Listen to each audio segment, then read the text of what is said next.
guys. Thanks for watching Within the Frame. I'm Janet, and this is Richard. Hi, everybody. And so let's get started. So today for AZ Entertainment News. Do you want to start? We have Butterscotch Lane. It's a horror comedy about two brothers. Janet, what are the awards that it won? So it's all about paranormal activity. It won Best Comedy at the Phoenix Comic-Con this year and a whole list of other awards. So definitely check that out. And then our second news is the Loft Film Festival is actually November 9th to 13th, and that's taking place in Tucson. And Tombstone Rashomon is premiering there on the 11th, and that's a full AZ production cast and crew premiering there, and it's supposed to be awesome. You could go check it out on the 11th. We also have the Tucson Sci-Fi Fantasy and Horror Convention, which will be from November 11th to November 13th. Go check that out. Come on, who doesn't love sci-fi, fantasy, horror? I mean, when we got Doctor Strange coming out this weekend, it's all in the news. And also, this is very special for us. Friend of the show's Lucy Owens' film, God Only Knows. We had her on the show a few weeks ago. God Only Knows will be showing at the Herberger Theater of the Arts this Saturday. So, congrats, Lucy. We're very proud of you. And pretty rad. Yeah, and then a last bit of Arizona news. So last week, me and Richard went to go see the Arizona Film Showcase at Filmbar, all Halloween themed. All horror related, very spooky. Janet had a fun time since she doesn't like horror movies in general. No, they were really cool. They're all short films. Actually, there was a music video in there. And I mean, do you want to point out any ones that you liked? Yes, Stall was my favorite. The one about the guy who goes to the bathroom. And there are two people on the side of him, like next to him in the bathroom. We don't see them. We only see their shoes. And basically, they all get trapped in this, like, hangman-style game. And, like, their fate rests in his hand. It was just really cool to have it be, like, to show, like, basically to not ever see the other characters at all, just their shoes. Yeah. It felt like we got a lot of personality from them. No, it was definitely something I haven't seen before. Another film that I thought was pretty cool was called Sweet Tooth. That one was legit. That one was really shocking. Yeah, it was all about this little kid just going around and beating up everybody at a party, and their blood was basically candy and all this stuff. And it has a cool twist at the end, but that one was pretty cool. Yeah, it was a really good one. Those two, I think, were the standouts there. Mm-hmm. It was just a fun time, very Halloween related. I liked the spooky environment. A lot of creative stuff coming out of there. Yeah, a lot of like creative narratives, but then also like some experimental stuff. Like there was one called MOM, which Mom, and it was like very different. I think it was shot in black and white. It was very much like a classic, almost like silent film. It was almost like kind of like Nosferatu, which I thought was really interesting. Mm-hmm. So that's pretty much all we have for the Arizona film news. Now we're going to move into some more mainstream film news. And first one we have to talk about, kind of a big deal, I'd have to say, is Johnny Depp being cast in the Fantastic Beasts and Where to Find Them sequel. This news dropped, and it was kind of, because they also let the tidbit that he'll have a small cameo in the first film, and he'll have a big role in the second film. Jenna, how do you feel about Johnny Depp joining the Fantastic Beasts and basically the Harry Potter universe? Yeah. Johnny Depp is awesome. I've loved him since the beginning. But him in the kind of Harry Potter universe, Fantastic Beasts, I don't know. It's not. I obviously didn't expect it, but I'm definitely excited to see what he brings to the table because he's so versatile and he's always going to be playing the crazy character. And that might be really good for the show or for the movie. I'm from two thoughts because Johnny Depp is a great actor. Yeah. There's no denying that. And I think he's had a lot of misfires in the past few years. But when you've paid your dues that much, you're kind of allowed to have that many misfires. And I think that I kind of don't want him to go crazy. I want him, Johnny Depp was really good, really great back in the day when he was really subtle. He's still great now. Mm-hmm. But when he was more subtle performance, like in What's Eating Gilbert Grape or Ed Wood. Mm-hmm. So I would like to see him do something like that. And I have a theory that he's going to be playing Grindelwald, which is, if anyone who knows the Harry Potter lore, which I'm very well versed in because I read all the books, Grindelwald is the dark wizard that is before Voldemort. He is like Dumbledore's friend / enemy / kind of like secret lover, like Dumbledore was in love with him and whatnot. And I'm pretty sure they basically said that Grindelwald will have a presence in the films moving forward. And I think Johnny Depp might be playing him. Interesting. Which is, because again, Johnny Depp, we know he can do franchise movies. He did Pirates of the Caribbean and Lone Ranger. But it's weird when you put him in something like Harry Potter or Star Wars, or even like you were to put him in a Marvel or DC movie. Those are sort of out of the realm of possibility. So now it's real. And Harry Potter has always gone for like the biggest name actors and the best actors also. They've gone for the best in British talent. And now that they've moved over to America for the new franchise, I think it's great to see some great American talent. He's either going to be Grindelwald or Dumbledore. You're hearing it here. He might be a young Dumbledore. I don't think so. Okay, he already dresses like Dumbledore, so he might as well. He could do it. I mean, that'd be really cool. We're excited to see it. And then next bit of news is The Flash lost its director. Yes, DC had a little bit of a struggle this week. They've had a very interesting week. We'll get to their good news a little later, but the kind of hit a bad spot is that Rick Famuyiwa, the director of Dope, was set to direct The Flash. Everything was going in full swing. He was brought on in June. He cast 2 actors for the movie. He rewrote the script. And then on Halloween, they announced that he was leaving the project. Yeah. This was heartbreaking for me because I loved Dope. It was like one of my favorite films of 2015. That movie was dope, as everyone said. And I loved the idea of him doing Flash because it would bring such a different type of sense of humor to a superhero movie. Almost like I can imagine like a PG-13 Deadpool, like kind of gritty and more dirty and maybe a little bit like snarkier. Which the Flash is kind of the comedic voice. He's the innocent one or the jokey one. You're not gonna see Batman cracking jokes. Yeah, I was really surprised because like when they first said that he was gonna be directing, I was like, okay, that's really cool, dope. And then I remember that he also did My Family Wedding. Did he do My Family Wedding? Yeah, and I was like, okay. That's interesting. Like, I find it so interesting how big studios cast directors. Like, it's just like a lot of times they don't have any superhero or even action or, any kind of any filmography in that genre. And then they just cast them, and I was just like wondering what their thought process was. Well, I like that more because I don't want to get a director who's known for action films to do a superhero film because I want to get people that are known for like character stuff or like because that's what these movies are at their heart. They're all character pieces, and you got to understand that. And like when you get like someone like a James Gunn for Guardians or someone like Scott Derrickson for Doctor Strange, they don't come from an action background, but they come from a background of understanding the material they're working with. And like obviously Thor Ragnarok with Taika Waititi, that's like the strangest one we're gonna get. So, and obviously Chris Nolan with Batman. Yeah. It's just interesting that after obviously the Tim Miller leaving Deadpool and now Rick Famuyiwa leaving Flash, it's depressing. Is there anyone you would think you would want to direct a Flash movie? Like, I don't know. I'll probably have to get back to you on that one. Because my personal choice right now is Nick Stoller. I think it's Stoller, yeah. Stoller. He directed like Forgetting Sarah Marshall and Neighbors, and he just did Storks. I think he's got, and he also wrote The Muppets. He also wrote and co-wrote the Muppet movies. He has I think he's got a really funny sense of humor, and I think he can work well in like kind of family entertainment, obviously. So he could bring that sort of sense of humor. But I don't think Flash is going to make its projected March 16th, 2018 release date because they were supposed to start filming in January. So I think Aquaman's going to take its spot, and then Flash might take Aquaman's spot because Aquaman's still moving along pretty well. So that's on the bad side for DC. But on the good news, just today, on my way here, they broke the news that Kyron Haynes, I'm pretty sure I'm pronouncing that first name wrong, but he was from Rome. He played Julius Caesar in Rome, and he was on Game of Thrones. And he played the devil in Ghost Rider Spirit of Vengeance, is set to play the main villain in Justice League, Steppenwolf. Steppenwolf was glimpsed in the deleted scene of Batman v Superman as the showing Lex Luthor the Mother Box. If you haven't seen that scene, you can find it online, or it's on the extended cut. Pretty good choice for a villain. I mean, Steppenwolf isn't a villain I'm familiar with. He doesn't have that much of a rich history. But you get an actor like that. If you get an actor who plays Julius Caesar in anything to play your villain, that's the best thing ever. Like, DC has always nailed it with villain casting. Like, Michael Shannon as Zod, Jared Leto as Joker, even Jesse Eisenberg as Lex Luthor. These are really powerhouse actors. A lot of people would disagree with you, though. About Jesse Eisenberg? Yeah. Oh, yeah. He maybe wasn't the best fit, but he was still a good actor. He was still, and I think he could be a good Lex Luthor. Even with, like, Jared Leto, I feel like a lot of people were That's angry. True. That's true. Well, we'll see when the Suicide Squad extended cut comes out. We'll see about that. Okay. Next bit of news is Starship Troopers is being rebooted because Hollywood hasn't learned their lesson and to not reboot Paul Verhoeven movies because that went so well for RoboCop and Total Recall. I love the original Starship Troopers. It's one of my favorites. It's a great, action comedy.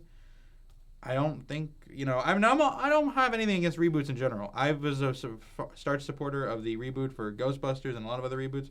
The Starship Troopers, it's like, what do you do different? Like, you're going to make it more to the book, but the part of the fun of the first movie was making fun of the book. Yeah. Well, wasn't that kind of what upset a bunch of people, was that they didn't really stick to the story? Yeah, well, they didn't, it's, the original film is more of a satire of the book, because the director kind of thought of it as, right-wing propaganda, so he sort of, tweaked it and kind of, made fun of that.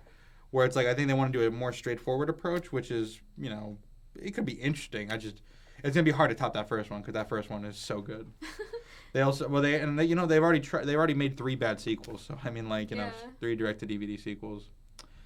And the last bit of mainstream movie news is the release dates for Dark Tower and Jumanji have been postponed. Yes, Sony has pushed back a few release dates, obviously shuffling some things around. Dark Tower, which is an adaptation of the Stephen King novel, starring Idris Elba and Matthew McConaughey, has been pushed to July 28th. Of 2017, which was the original date of Jumanji, and now Jumanji got pushed back to December 22nd of 2017, which will feature Dwayne Johnson, Kevin Hart, Jack Black, and what's her name? Karen Gillan. So, how do you feel about that? Are you excited for any of those movies? Or? Yeah, I'm definitely excited for Jumanji. You grew up with Jumanji, didn't you? Yeah, I mean, did you not? I mean, I knew it when I was a kid, but it was never one I held really close to my heart as a kid. I mean, it's such a fun adventure story, and I love Kevin Hart and Dwayne Johnson, and Who doesn't love Dwayne Johnson at this point? I don't think he sleeps. He just has so many movies lined up. Yeah, no, and I mean, honestly, whatever those two make, I'm gonna go watch. I'm excited. So. Yeah, so I think it's a better release date for them because Christmas, you're gonna have a lot of kids out. It's kind of a fun adventure movie. The only problem I see is that it's gonna come out a week after Star Wars Episode 8, which will dominate, which will destroy. I mean, obviously, movies will still come out and make money afterwards, but Episode 8 is gonna be a big deal to follow. Yeah. So there's that. Now. Trailers, and there were a lot this week, guys. Yeah. The Lego Batman trailer dropped beforehand. We're not going to really talk about that one. Did you watch it, Jana? Not yet, no. Yeah, well, we're not going to talk about that one, but it looks cute, looks fun. But we have 5 trailers. First up, which is the best one, without a doubt, and you know what it is, Jana? Is it Wonder Woman? Wonder Woman! Oh, God, it was so good. In a world where the Cubs can win the World Series, I now believe in a world where DC can make a great movie. Because I loved Man of Steel. I had my thoughts about Batman v Superman. I didn't like Suicide Squad. But after I see that Wonder Woman trailer, I was like, nothing is impossible now. It was so good. I'll let you take over for it now. Oh my God. Geek out a little bit. He kind of chills out for a second. Yeah, the trailer, obviously it just pumps you up. I love her freaking theme song. It's the coolest thing in the world. The da-na-na. It's so colorful. Here's a whiplash. It's so colorful. It's you just want to watch it already. And I mean, I think the little last bit where they try to throw in some comedy about the dress, how she's gonna fight in her dress. I'm I could have done without that. Oh, I thought it was funny just the way Etta Candy's I'm not afraid of a little fisticuffs. I don't know. That cracked me up so much. What interested me about the trailer is that we don't see the villain, or we get glimpses of who the villain might be, right. But we don't have a clear villain how we knew. Okay, that's Lex Luthor. Yeah. That's General Zod. That's where in superhero trailers we typically know who the villain is. We see Danny Houston in the movie, which we theorize he's the main villain, and he might be. With the common theories that he's going to be Ares, the god of war, which will tie into the World War I setting. Very makes sense. But we don't actually see a glimpse of any villains, and we also see a woman with a kind of a scarred mask who I believe to be Dr. Poison. But the very fact that we don't really see a super villain in the trailer, it feels very real and grounded. The conflict seems very earthbound. And I think that's really interesting because it more is the idea of Wonder Woman isn't fighting a single person but an idea. And it's oppression and, the very right to And it's such a beautiful looking trailer. The shots of Themyscira with that blue ocean. I've never seen ocean look that blue. Never. And the World War I setting with, the gold when they show like the yellow mustard gas. It was so beautiful. Even the posters that came out, they were God, they were gorgeous. Yeah. Wonder Woman has now like Wonder Woman is already like in my top 10 like most anticipated movies, and I think after the Comic-Con trailer it was in the top 5 of 2007. I now feel like this trailer puts it like with like Star Wars as like my most anticipated. Like I'm more excited for Wonder Woman than I am Justice League right now. Oh wow. It looks so good. I've been waiting years for a Wonder Woman movie, so Wonder Woman. Oh, that's the shot. Like that's the trailer shot right there. That's when she puts her when they used to do DC montages for like years now after Comic-Con, that's going to be the one where they show Wonder Woman. Right. Okay. So Sing. The good transition there. Sing. The next film by Illumination Entertainment, who did like Despicable Me and Secret Life of Pets and Minions. Hate Minions. Hate them. Want them to go away. But did you like Despicable Me? I thought Despicable Me was alright. I didn't like it the way everybody else did. I didn't see Secret Life of Pets, but oh really? It was funny. They were like one of those. It's like they're like an animation studio that I get why they're popular, but they seem really calculated. It's like it's just not my thing. And like when I first heard the trailer for Sing and I first heard that, I was like, this is gonna be stupid. But not gonna lie, that new trailer really impressed me. It reminds me of High School Musical. Does it really? It's funny that's what it reminds you of, because it reminded me of a chorus line. Or like have you seen High School Musical? Not since I was a kid, no. But you know what I'm talking about, right? Yeah, like the idea of, like a bunch of people like singing, and then there's like these characters are like, you're not a singer, what are you doing? Man, you have a much better memory of that movie than I do right now. I literally watched it like a couple months ago. Did you really? Yeah. You're gonna watch it probably before seeing Sing. Maybe. So, I mean, I'm excited. And also, it's from the director of Hitchhiker's Guide to the Galaxy and Son of Rambo, which those are both entertaining movies. So, I have a lot of hope for it. And especially, can we acknowledge that it's really weird that they use an Eminem song in a trailer for a kids movie? I mean, I thought it was funny. I think it's not trying to appeal to just kids, though. I think it's trying to appeal to parents, too. Oh, yeah. But, like, when you have a movie that's animated with talking animals, it's, like, main target is kids. And you hear an Eminem song in the trailer, you're like, all right, then. This is where we are. This is where we're at in 2016. I feel like Secret Life of Pets had that same, like, edgy animation kind of thing where the jokes and some of the characters were a little more than just kid characters. Oh, yeah. Like, that's going to happen with a lot of animated films. So, I'm excited. I mean, I'll probably go see it. Maybe excited is the wrong word, but I'm curious now. Yeah. I now feel bad for being mean to Minions, but I'm also not, because Minions. I never saw Minions. Minions. That's a little I don't have to see the movie to know that I'm sick of seeing them. Yeah. Next trailer up is Gifted. This is one really impressed me. This is from Mark Webb, who did 500 Days of Summer, which is one of my favorite films, easily in my top 20, and. He took a break after 500 Days of Summer. He hit it big with like Amazing Spider-Man, Amazing Spider-Man 2, but ever since that franchise kind of went away, he's going back to his roots. Very sweet story here. Yeah. Chris Evans, rocking it out. Kind of not being Captain America. It's weird to see Chris Evans not as Captain America. Yeah, it is. What do you think of the trailer?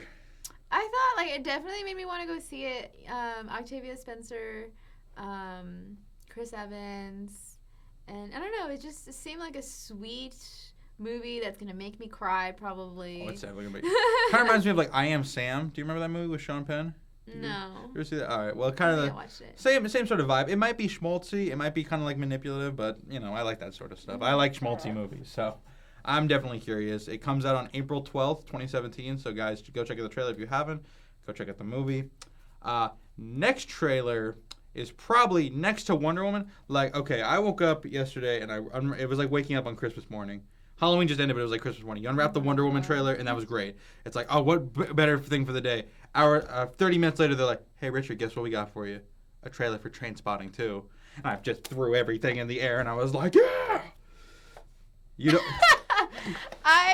I'm sorry, I'm not on you, or I'm not with you. You're not on my that. level. Get on my level, Janet. It's just, I haven't seen the first film, and, What? I'm sorry! I'm gonna let you borrow it. I can't stand for this. Okay, yeah, I haven't seen it, and so when I saw the trailer for this one, I was like, oh, it's funny, and like indie-ish, and it's got some humor. Well, Trainspotting is one of my favorite films. That one's like one that goes in like the top 10. It's one I watch every year. It's one you keep talking about this top 10, top 5, top 20 list. Because I like to make lists. But I think we need to see this list. We need to see a list. We'll put a definitive list online sometime. But Trainspotting is super funny. It's a movie I watch probably once a year every year. I can quote it. I know it. And the very fact that it's been, by the time this movie comes out, it'll have been 21 years since the first film came out. Mm-hmm. And it just, it feels so good to see, like, all the returning cast back. Like, Ewan McGregor, Johnny Lee Miller, Robert Carlyle, and then Danny Boyle, who's obviously moved on to great things with, like, 28 Days Later and Slumdog Millionaire and 127 Hours. Coming back to the film that, like, kind of launched his career. It's so great. And I love the humor in it. It has the same sense of humor that the first film did. It has the same sort of energy that we loved. It's very bright and witty and funny, but it's also still dark and gritty and somber and dirty. It's everything I wanted. Like, Trainspotting 2 is one of those movies that I never thought I was going to get, but the very fact that I'm getting it, it feels like I'm being rewarded for something. And I think I watched that trailer like 5 times in a row. Like, between that and the Wonder Woman trailer, that was all my day yesterday. I was just watching trailers. It's a good day. Sounds like fun. And guess what other trailer dropped yesterday? It was like I said, the Christmas morning thing just keeps going. Like, Wonder Woman and then Trainspotting 2. And it's like, man, how much better can this day get? Like, I don't need anything else. Well, guess what? We're like, look under the corner there. Is that another present right there? Oh, wait. It's a La La Land trailer. And, okay, La La Land is a movie that, like, I feel like it's tailor-made for me because it's like, it's got everything I love. I love Ryan Gosling. Mm-hmm. I love Emma Stone. I love musicals. I love old classic Hollywood. I love movies that take place at Christmas time, and I love love stories. The only way this movie could be more tailor-made for me is if it had lightsabers in it. Maybe they might. I don't know. Maybe they have to credit moment. But I just love the trailer. It looks beautiful. Everything I've seen for this movie has my interest. I want to go see it. I cannot wait. I just wanted to get here now. And I'm pretty sure after watching this trailer, it's like, if we could give a best picture to just a trailer, oh my God, give it to that. When does it come out? I know it opens in limited release on the 9th of December and then opens nationwide on the 16th. Okay. How do you feel about the trailer? It looks like, I don't know, I keep getting the same feel as like the last trailers, and I guess that's obviously consistent with like the movie's probably going to be just like the trailers, and I don't know, it's just, I'm not as excited as you. You're not as excited? No. Like, it's funny because before the show started, you said this is a movie you're probably only going to watch once. Yeah. This is a movie I'm going to watch every Christmas. I mean, it seems like different, and I like musicals and Ryan Gosling, obviously, but my boy right there. Yeah, probably. And then Emma Stone. She's like, Emma Stone and Ryan Gosling have such great chemistry. You know how people are kind of like sick of like Bradley Cooper and Jennifer Lawrence together, like, because they've been, and I feel like I'm not sick of them, but they don't have the same chemistry that like Ryan Gosling and Emma Stone have, because they have such like Crazy Stupid Love and Gangster Squad. They were the best thing about Gangster Squad. Mm-hmm. And now them together, it's like, they just do movies for the rest of their life together? Like, anytime Emma Stone's in a movie, I'm like, where's Gosling? And the vice versa. So, that's it for as far as trailers, movie news, and I know what you guys are all thinking. It's November 4th. Doctor Strange is in theater. Have these two seen it? Well, guess what, guys? We have. We both saw it last night in 3D. So, here's our review for Doctor Strange. Janet, you want to go first? I think you want to go first. I kind of do. Okay. So anyone who knows me knows that I'm a pretty big superhero fan. Look at his shirt. Yeah, I've been rocking the Avengers shirt for the day. But, so I'm a big superhero fan. And Doctor Strange was a movie that, like, I knew the character from the comics pretty well. He's never really held his own title until recently. Mm-hmm. But he's a character I knew enough about. And when they announced the movie, I was like, okay, this is cool. It's opening up a new part of the Marvel Universe. But in the back of my head, I was like, one of these has to fail, right? Like, the law of averages says one of these movies just has to suck. And, I said, it might be Doctor Strange. Thankfully, I was wrong. Doctor Strange is awesome. It's like, I'd say it's probably the best solo film for a superhero since Iron Man, as far as, like, origin stories go. Like, I think it's better than Thor, better than the first Captain America, better than Ant-Man. And I would put it on par, maybe just a little bit better than the first Iron Man. It was so entertaining. Like, I had such a great time. The visuals were on point, especially in 3D. Guys, if there's one movie you're supposed to see in 3D this year. And in IMAX. Make it Doctor Strange. It was also just everything about it. Like, it was such a fun... It was a very pleasant surprise as far as, like... And you said you're a huge fan of Harry Potter. Yeah. And so this being pretty much the first sorcerer magic movie in the Marvel universe. How did that make you feel? It was interesting because it was always DC I thought would make it to the magic side because DC has a much larger magic universe. Yeah. And like Marvel had hinted at magic before with Thor, but they kind of explained it with science. Yeah. But like this one was like it's okay, like pure magic. This one was like pure magic, which excited me, and it's like Doctor Strange obviously draws a lot of elements from Iron Man, the very fact that we kind of have an arrogant jerk.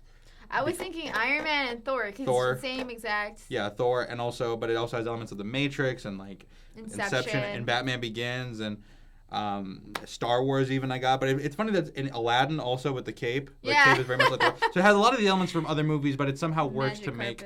Yeah, it's able to make it something unique. Yeah, no, I was really excited going into it. Obviously, like you said, the visuals are phenomenal. I can't think of another movie that is even close to what Doctor Strange was. I feel like a lot of people are going to experiment with hallucinogens on this movie. A lot of people are going to discover some weird things with this movie. You don't even need to. You don't need to. Like you're high we're not advising anything. We're not advising anything. But we're not going to be surprised if you tell us something. No, yeah, it blows your mind. Just like Inception, kind of the world folds on itself. This is like Let's take it to the extreme. Times 20. Because like the world's moving around and like. Yeah, I mean, me and Victor, my boyfriend, when we went to go see it, we were just like, how did they do that? How do they film? Yeah, I was wondering, I was like, okay, how do they film this? Like, how do they get the camera moving like that? In Inception, they had that like rolling bin basically. Yeah. But like this, like they were on one wall and then they were on another, and just the VFX was like how. And I mean, like I feel like a lot of movies, like when you praise the effects, the visuals, the characters are typically lacking, but this didn't feel like that at all. Yeah. Like Benedict Cumberbatch as Stephen Strange, I think is one of the best castings in the Marvel universe, and I think it's his actually best performance because it's the least Benedict Cumberbatchy performances. Because it feels like he's like playing someone different. Benedict Cumberbatch he's a great actor, but he tends to play kind of the same role over and over again. Where this feels kind of different. Okay, I haven't seen any of his stuff, to be honest. I've not seen Sherlock. And I didn't see The Imitation Game either. You can tell Janet is as much of a nerd as I am because. I wanted to watch The Imitation. I mean, everyone's always talking about how Sherlock is amazing. You didn't see him in Star Trek Into Darkness? Maybe. As Khan. Spoiler alert for a 3-year-old movie. And then the rest of the cast, was. Yeah, the ancient one. She was cool. Tilda Swinton. I feel like we have to address the elephant in the room, which is the casting, which is Yeah, like obviously that's been said before, like. That was a tricky situation, I feel, for them, because in the comics, the character is already sort of a racist stereotype, like this ancient old man sorcerer. And it's like, I know it's a little bit more positive than, say, like the Mandarin one from Iron Man, which is like the evil one, but it's still a stereotype. It's still an uncomfortable stereotype. Yeah, but it's like, that's what the character was, and there's not that many Asian characters anyway, so it's, I don't know. I feel like it was a lose-lose situation for them no matter what. Like, they were... No, I don't think so. I don't think so. Yeah, there was like literally. I mean, I can go back and watch it again and make sure, but there was like one Asian actor that actually had any importance in this movie. Yeah. And it's like, really? You're on the Eastern Hemisphere. How is this possible? But with the whole character development and all that, the villain, I thought could have been developed more. Yeah, Cressilius is a weird one because his motivation actually in the comics, the motivation they gave him in the movie is actually what is aligned to Mordo, Chidiwal Ejiofor's character. So it's interesting to see that they gave that motivation to somebody else. And I mean, it was fine. Like I'm a firm believer in that the Marvel villains, they're decent. I mean, they're not terrible like everyone wants to make them out to be. The Marvel villains, their main villain, the main antagonist in a Marvel movie is the hero themselves. Yeah. Like Doctor Strange's main obstacle isn't Cressilius or Crustacean or whatever his name is. Hannibal Lecter is what he is. His main villain, the main threat he has to pose, or the main obstacle, is his own selfish ego. Yeah, but obviously there's gonna be a villain. There's always a villain, and I feel like you understand that. Of course, the hero is gonna have that internal conflict, but I don't know. It just felt like they just kind of showed him, and in different scenes he was like fighting and being the antagonist, but I didn't really care for him. As like a lot of Marvel films, they make you care for every single person. Yeah. And I don't know. And then, like, no spoilers, but there's like this weird character that's just cartoonish. It's funny because that was the moment in the movie where I was like, man, they're really going for it. Like, that's a character from the comics, but it feels like a character from a Fantastic Four comic. That's why watching Doctor Strange, it was like the beginning is the Green Lantern movie I always wanted but haven't gotten. And the end was the Fantastic Four movie I've always wanted but never got. So it was almost like Marvel was just like, you know what, double down. We don't have the Fantastic Four. We're just going to put the Fantastic Four finale we have in this movie. Yeah. I love the finale. Honestly, I was kind of confused with the pacing because I thought the movie was ending and then the finale climactic moment happened. And I don't know. The pacing was a little different for me. I think I have to rewatch it to kind of fully understand why they did the pacing the way they did. But I think it was a good movie. I mean, it's beautiful. I loved, Doctor Strange. He kept saying, "I'm a doctor. I'm a doctor." Yeah. So arrogant. Yeah, he's a lot of fun, and I'm really excited to see how he interacts with the other characters. Yeah. Like, right now at this point, like the character I'm the most excited to see is how he interacts with Iron Man, because those two are gonna have. Yes. No, I'm excited for the whole universe to come in together. They're gonna be goatee bros, But let's talk about Rachel McAdams. What did you think about her? I liked her. I just wish she was in the movie more. Like, yeah. I liked her character. I thought she was like, if she had maybe one or two scenes more, she could have been like on like Gwyneth Paltrow level for like Pepper Potts as far as like the grade, like really well developed. Because like the best female love interest in the Marvel Cinematic Universe is Hayley Atwell in Captain America, and Pepper Potts is the second. Natalie Portman and Liv Tyler are practically non-existent. But I don't think that was the point. She's not necessarily a love interest. She was a past love interest. Yeah. So yeah, I get that. Like, that she isn't the love interest at the current moment. So maybe I don't want her to be the love interest. I just wanted more scenes with her because she was a lot of fun. She had a great charm to her. I loved the way she bounced off like Benedict Cumberbatch. Their chemistry was really good. Mm-hmm. And like at the beginning, like I just wanted to see more of them. And yeah, I'm surprised she didn't freak out as much as I would have. She held it together really well. There's a scene where like all hell breaks loose and she takes it really well. Yeah, she handles it much better than I would have.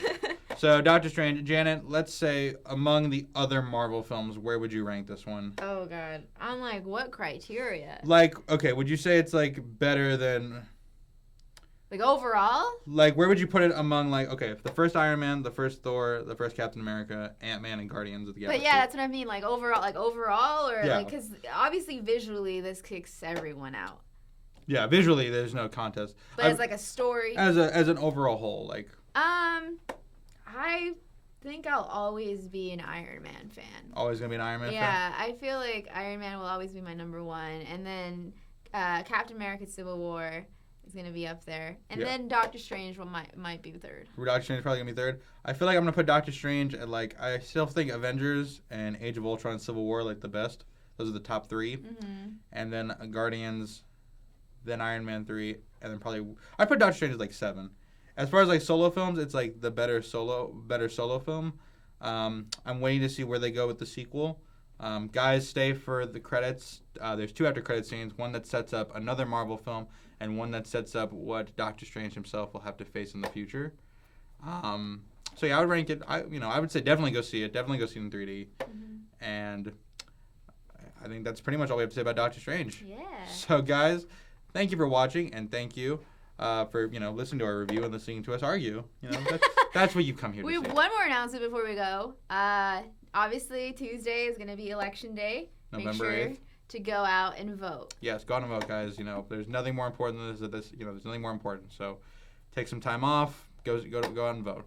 All right, so you guys can follow me on My Road to Hollywood on YouTube or Twitter at JanetSalas93. You guys can follow me on Twitter and Instagram at RLFink94. Don't forget to subscribe and like and follow us on Facebook as well as Within the Frame. All right, guys. Thank you for watching and staying within the frame. Have a good night.